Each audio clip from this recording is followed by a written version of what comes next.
It was the summer of 1954, and the days seemed made of gold, stitched together one after another in a long, unbroken ribbon of light. I was 10 then, brown-kneed and restless, with pockets full of marbles and the belief that the world was no larger than our little town, perched between the river and the low hills. That morning the air was already warm, heavy with the scent of sun-baked grass and the faint sweetness of wild honeysuckle that climbed along Mrs. Avery's fence. My mother had sent me with a wicker basket to gather eggs from the hens. She said it was only a small chore, but to me it was an adventure out across the yard, past the leaning clothesline where white sheets swayed in the slow breeze, into the cool shadow of the chicken coop. The hens clucked lazily, soft and content, their feathers warm from the sun. Inside, the air smelled of straw and grain, anchored by that distinct, earthy scent of the birds themselves.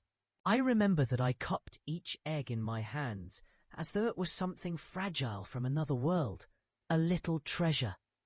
Each one still held the faint warmth from the hen's body, smooth under my fingertips.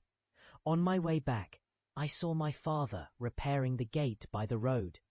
He had a pencil tucked behind his ear and his sleeves rolled up. Sweat darkened the fabric along his back. He looked up and smiled, one of those easy smiles that seemed to belong wholly to summer. He asked if I wanted to help, and I remember kneeling beside him in the dust, holding nails while he worked. The dust rose whenever the hammer struck, catching light in tiny clouds that drifted lazily before settling again. From the road came the sound of cicadas, their song nearly constant in the heat. Somewhere farther off, a train whistle called, hollow and distant, like a reminder that the world beyond our town kept moving. We didn't speak much, just the occasional comment about the wood or the stubbornness of the old hinges.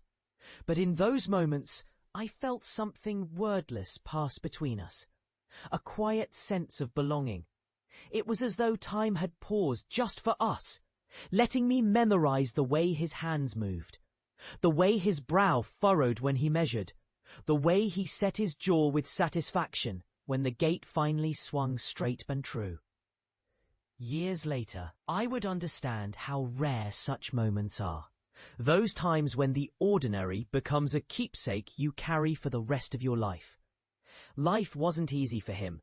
Money was always thin, and there was always more work than daylight. But that morning, with the warm eggs in the basket and the smell of dust on the air, I think he allowed himself to simply be a father with his child, not a man burdened by every tomorrow.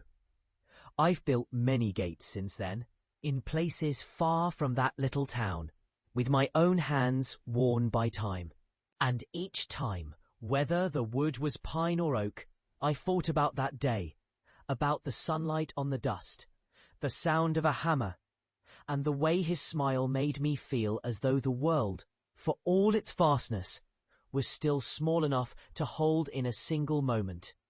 Now, sitting here in the quiet, I realize it wasn't the gate we made that day which mattered, but the invisible door he opened for me, the one that led to knowing how love can live in silence, how the simplest acts can shape a life. The eggs are long gone, the hens too, and so is he. But the warmth in my hands when I remember, that has never faded.